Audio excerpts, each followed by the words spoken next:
Pas de Suisse à 10 millions. C'est le vote sur l'initiative UDC. C'est un parti politique en Suisse. Ça va se dérouler ce 14 juin et ça inquiète la France. Je suis frontalier et je t'en parle. Tout d'abord, abonne-toi, je te parle tous les jours de comment devenir frontalier suisse. Cette votation populaire est contre les accords libéraux avec l'Union européenne. L'initiative vise à bloquer l'immigration, mais affecterait les droits des travailleurs frontaliers. Donc, est-ce que cela va nous affecter, nous, les frontaliers, et comment? Actuellement, les frontaliers bénéficient d'accords bilatéraux qui leur garantissent des droits et des protections spécifiques. Ces accords sont le résultat d'années de négociations entre la Suisse et l'Union européenne. Elles représentent un équilibre délicat entre les besoins du marché du travail suisse et les droits des travailleurs étrangers. Pour les initiants, l'immigration contrôlée, c'est la source de nombreux problèmes. Le bétonnage au détriment de la nature, les hausses des loyers, la pénurie de logements, les embouteillages, les trains bondés, une perte de culture et d'identité, la hausse de la criminalité, la baisse du niveau d'éducation, la hausse des charges sociales ou encore le risque sur la sécurité d'approvisionnement. Mais l'approbation de l'initiative UDC impliquerait un gros recul pour les droits des personnes étrangères en Suisse. En particulier, elle remettrait en question le système des permis B accordés aux travailleurs de l'Union européenne. Donc ça peut changer notre vision de l'avenir pour nous, pour ceux qui veulent y faire des affaires, pour ceux qui veulent y travailler, pour ceux qui voient dans la Suisse une encre de statut face à la persécution et à la guerre. Et pour les travailleurs frontaliers avec des familles, on devra considérer des implications pour les regroupements familiaux,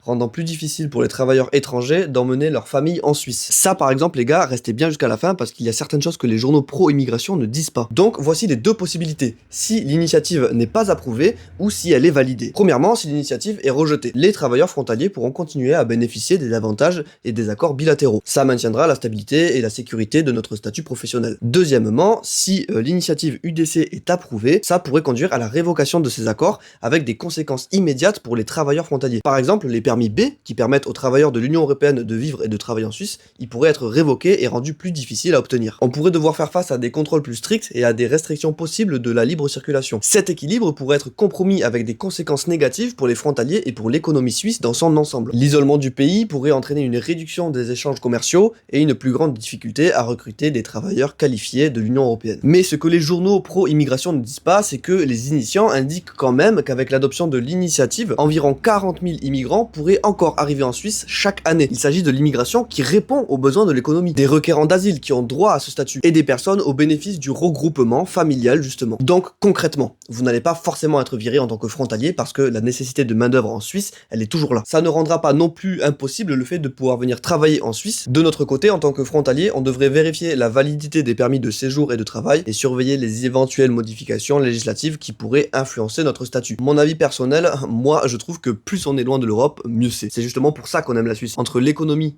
et la préservation, mon choix il est vite fait. Abonne-toi si tu veux suivre la suite de l'affaire.